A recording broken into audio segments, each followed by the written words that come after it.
Really, Paul Raines? Really? Many of you might already know this, but the CEO of GameStop is planning to close 120 to 130 stores worldwide May 31st. What's the reason? Well, get this. They want to focus on mobile gaming. So if your local store closes, kiss your chances of purchasing games like Dead Rising 3 and Forza Motorsport 5 half goodbye. I say half goodbye because stores like Best Buy and Target are also selling new games and consoles. Regardless, their inventory is nowhere near as deep as GameStop's. Now, granted, closing around 125 stores out of 6,457 internationally isn't too big a loss, but that is still a lot of closures. Thankfully, there are other physical game stores competing against GameStop, such as Slacker's CDs and Games and Play and Trade. However, GameStop happens to be the largest concrete firm of them all.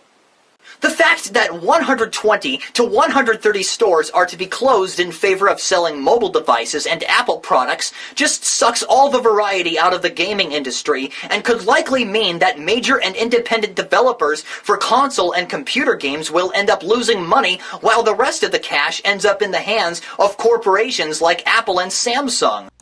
In other words, it'll sort of resemble the story of Robin Hood, except he would be stealing from the poor. Now, despite how I don't really care too much for smartphones, I have to give credit where credit is due.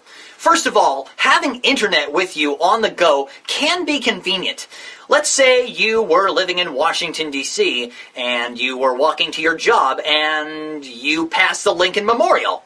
If you wanted to know more about the monument, you'd be able to look up information about it on your phone. Here's another. If you've never owned a portable MP3 player and you have a smartphone, the phone has one built in. The camera is also useful. If you take footage or photos of, say, a natural disaster, news reporters can use the footage or pictures to prove there was a catastrophe. But the best additions to smartphones are the notes and flashlight. If you don't think to bring a notebook with you, reminding yourself to carry out an important task is a piece of cake. Like here, for instance. So, after this lacrosse game is over, we're going to need to get some milk on the way back. That's a good idea. In fact, I should make a note of that. Come on, Sam.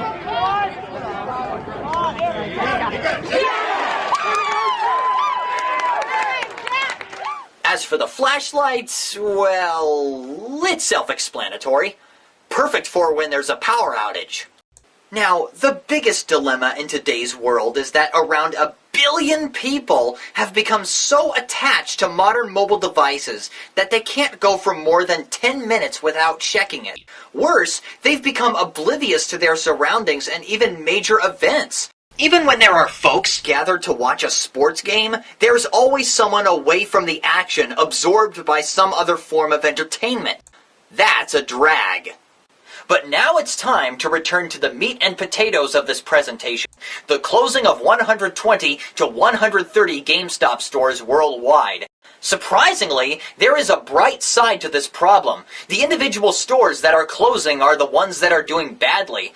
Now, I find that hard to believe considering how many consumers scramble to the store to pick up the newest Call of Duty title, or any remaining copies of Grand Theft Auto 5, Halo 4, or anything popular with the mainstream audience. It's just a really bad idea overall.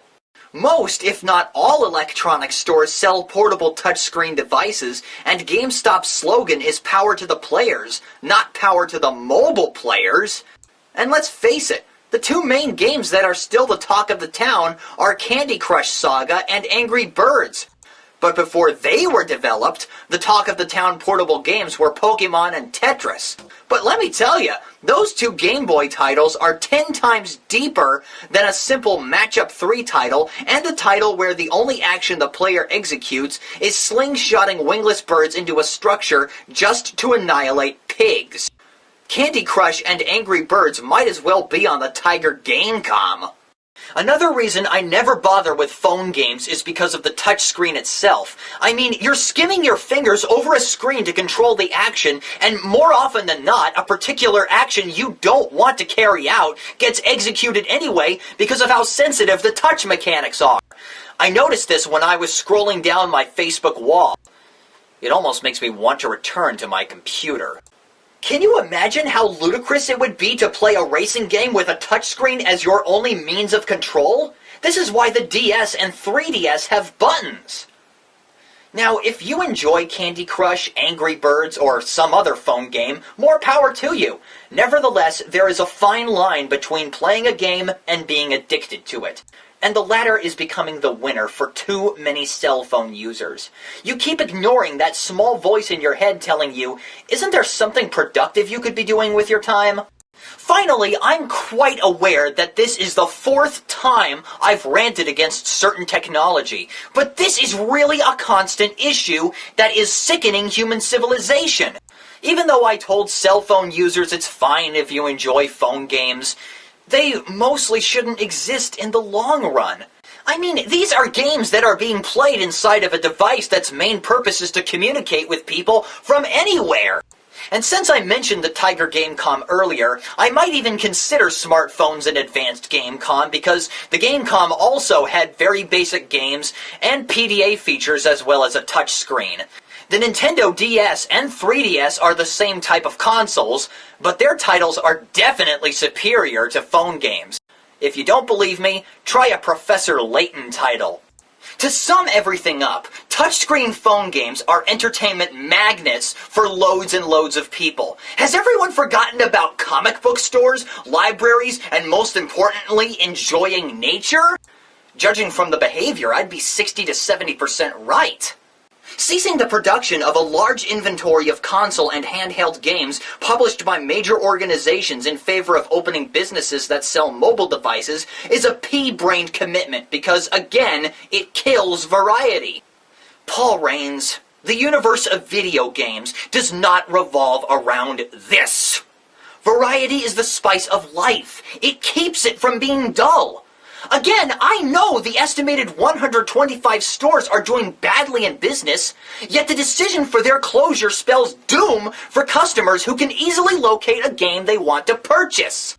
It's like having a group of professional traveling cyclists performing a bar spin as their only trick, or selling apple juice as the only beverage, or covering a bed of flowers with another bed of flowers. Judging from how lush the mobile sphere truly is, there is absolutely no need to open more businesses. If it isn't broke, don't fix it. At the time of the recordings, I truly thought the closure idea was stupid, when in reality it's good business to liquidate stores doing badly with merchandising. GameStop should just put in a new mobile section in their establishments. If they need to possibly expand the building size or commence a moving day, that's fine.